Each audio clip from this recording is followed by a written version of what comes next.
Surreal. Esse cenário que tu tá trazendo aí da política nacional é pornográfico, Suman. Mestre Cabral, Suman. Mestre Cabral, análise do Mestre Cabral, Suman. Tá sem áudio, tá sem áudio.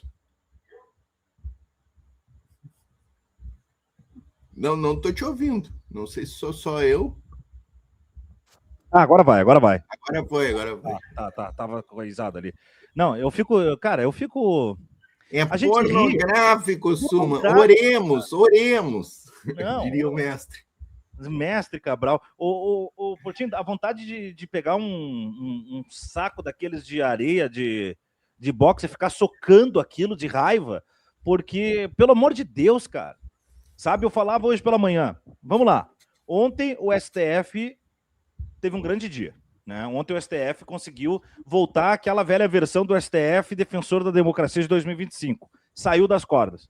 Aí teve muita gente compartilhando aí, bolsonaristas, centristas, agora não sei como é que a gente vai chamar, leitistas, eu não sei como que vai chamar os caras do terceira via aí, né? Mas, porque o André Mendonça e porque o Fux foram votos divergentes como se fossem os senhores da moral. Eu vou explicar o seguinte, ó. O Fux tem um filho que estava no camarote do Vorcaro, no carnaval. O André Mendonça tem todas essas relações com a Lagoinha, com as igrejas e tudo aí. Sabe por que esses caras divergiram dos votos? Essa seria uma votação unânime. Seria unânime. Se eles não vissem uma janela de oportunidade, os dois, de aproveitarem o momento, que é o momento de vazio, de baixa credibilidade dos demais ministros, para saírem como esses senhores da moral. O Fux ficou isolado na primeira turma, teve que pedir bexiga na segunda. Na segunda, ele também não está confortável, ele não está em casa, não tem gente para ele. Aí o que acontece? O Fux aproveitou esse momento para mostrar o seguinte, ó. O senhor Alexandre de Moraes, que tirava onda de mim, o senhor Flávio Dino, a senhora Carmen Lúcia, o senhor Cristiano Zanin, são todos corruptos e eu sou limpo. É isso. E o Mendonça viu a oportunidade de ser o Xandão deste ano. Agora eu sou o grande hiperministro. Então os dois só divergiram por interesses particulares, privados, ego, vaidade, não porque acreditam que esse é o melhor caminho. Tá certa a fala do Gilmar Mendes, Portinho. Não, é assim, certíssimo, Gilmar Mendes, absolutamente certo. E assim, Osman, tanto o STF retomou os trilhos, né, de um julgamento do ponto de vista jurídico, que a Rede Globo fez editorial e cobertura ampla do caso, e assim, absurdo do absurdo jornalístico. Digamos que a cobertura tenha tido 10 minutos, tá? E os votos dos ministros destacados tenha tido ali 5 minutos, Suma. Os votos vencidos tiveram 4 minutos de falas do Mendonça e do Fux. E o vencedor, que é o voto do Dino, que foi o que abriu a divergência, teve 10 segundos, Suma.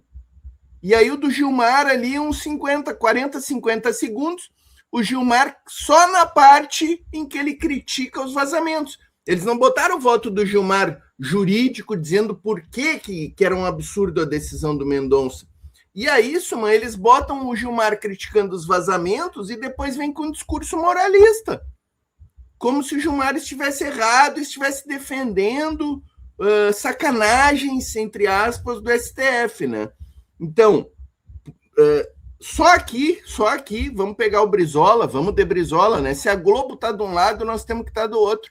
Exatamente. Se a Globo está fazendo esta cobertura, é evidente que ela está contra nós nessa cobertura dela, né? E assim, Suma. Não é nem dito por mim nem por ti, agora é por gente que era da Globo. Exatamente, né? Os caras estão pulando, tá aí o Ivo Peixoto, tá aí a Neide Duarte, tá aí o Fabrício Marta, tá aí o Henrique Dias, ator que ainda atua na Globo, que foi reclamado do PowerPoint. Nem os caras estão aguentando mais. Coisa fugiu do controle. Nem quem é global segura mais esse absurdo de cobertura que a Globo tá fazendo, né, Suma? O André Mendonça, Suma, vamos falar sério, né? O André Mendonça, para se tornar... Bom, mas a Globo adora nulidades jurídicas, né? O Sérgio Moro, perto do Sérgio Moro, o Mendonça até seria um cara respeitável juridicamente, tá, Suma? Para te ver o nível do Sérgio Moro, né? Mas o Mendonça é medíocre, Suma. É medíocre. Quando o Mendonça virou a AGU, Suma, advogado-geral da União, eu ainda estava em atividade, sabe? Me deu uma dor de não poder ir para os microfones e dizer tudo que eu pensava desse estrume. Então eu digo agora, que eu estou aposentado, tranquilo, né? E ele não é mais o advogado-geral da União por um dever de ofício, pela ética da profissão, eu não podia falar, né? Claro, mas é horroroso, juridicamente. Juridicamente, eu não quero nem entrar na vida pessoal, se ele vai em camarotes ou não. Juridicamente, ele é ridículo, ridículo.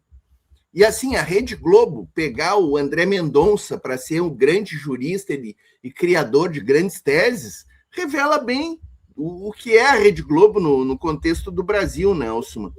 E na última semana, Suma, a gente teve, até foi uma pena que eu não anotei, mas durante a semana eu pensei, tem que abordar isso aqui com o Suma. Foram 3 casos, Suma, de abuso de autoridade e de arbitrarismo de quem detém o poder no Brasil, que revela muito o país que a gente tem que construir, né, Suma, digamos assim. Não é transformar, nós temos que construir um novo Brasil. O Silvio Almeida dizia muito isso em relação ao racismo, né? Quando ele tomou posse lá no Ministério, ele falou em construir um novo Brasil, não é transformar o Brasil.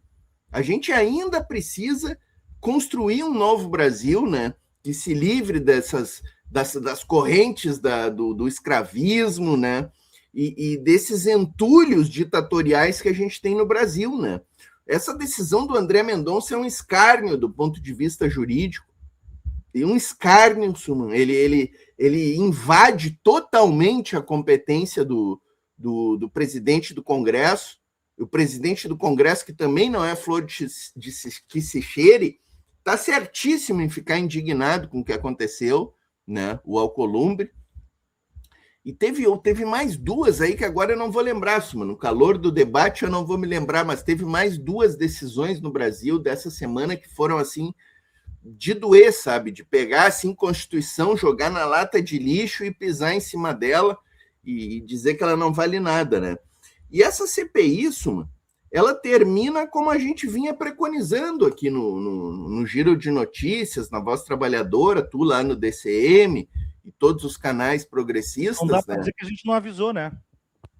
Ela termina da mesma forma que a CPI do MST, desmascarada, desmoralizada, sem um relatório de credibilidade. Não tem credibilidade nenhuma o relatório que pede a prisão preventiva do Lulinha, por favor.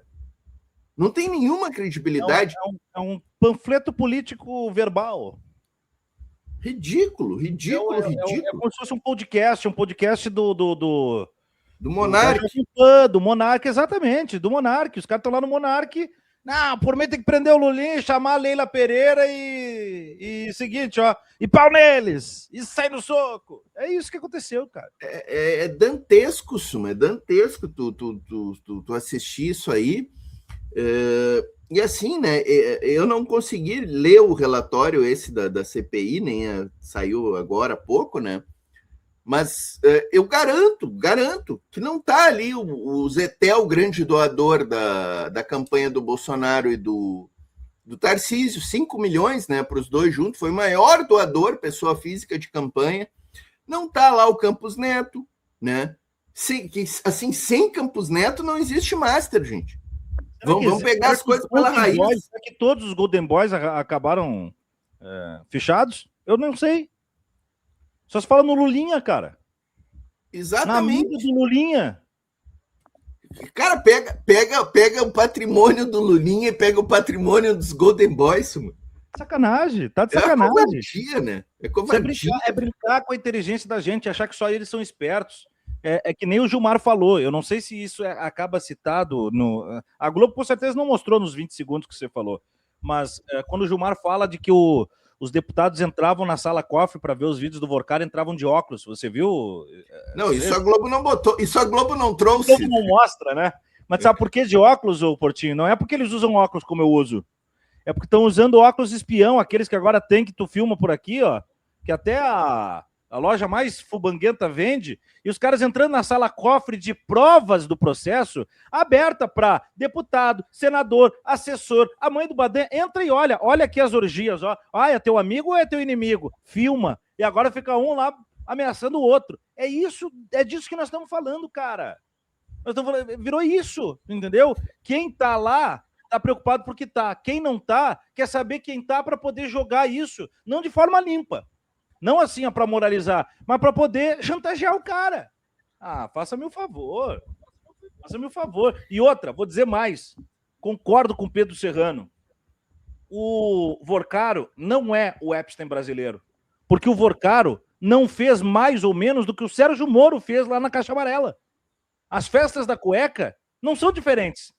A diferença é que quando você chegou perto da festa da cueca, fecha a tampa da caixa, quem é o ministro que está envolvido nisso é o Toffoli?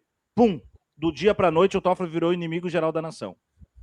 Eu não estou dizendo que o Toffoli não estava enrolado com o caso Master, ele não tinha que sair. Sim, mas eu insisto, ele não é mais nem menos enrolado do que o Carlos Viana, do que os caras que você citou que não restaram indiciados, do que o Campos Neto, do que o Bolsonaro, no caso do INSS, do que Paulo Guedes e por aí, o Onyx Lorenzoni e por aí afora. Mas o Toffoli pagou não é pelo caso Master. Ninguém tá aí pro caso Master. Pagou porque chegou perto dos problemas do biônico Sérgio Moro. É isso. Não, e vamos falar a verdade, né, Ossuman?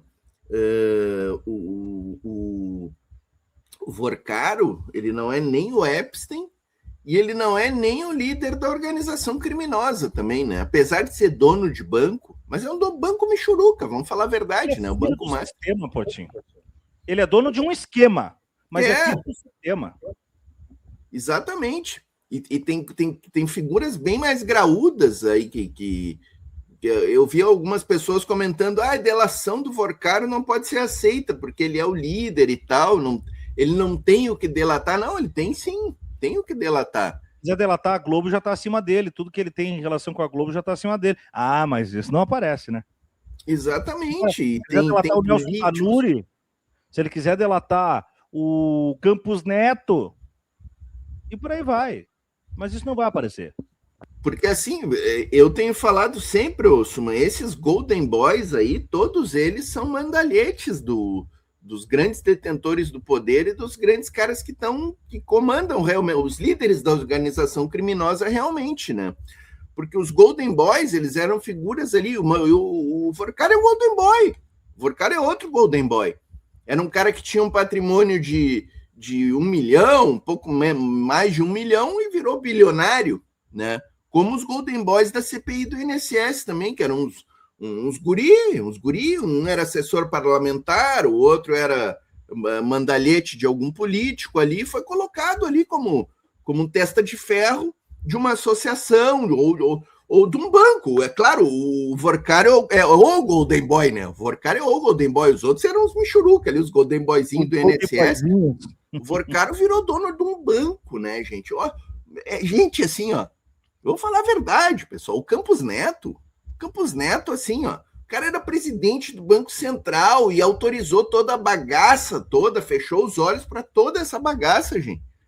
Se esse cara não for responsabilizado por isso aqui... Aí é brincadeira. Aí não tem... Aí o jogo não está sendo jogado, entendeu? Aí... Tinha diretores do Banco Central ali, na gestão do Campos Neto, que eram operadores do Vorcaro lá dentro do Banco Central. Isso aqui está comprovado, gente. Não é especulação, não é? Tem 2 caras ali, e um deles, inclusive, virou auditor do Tribunal de Contas lá, né, gente? Então, para ver como esse jogo de poder é fortíssimo, né?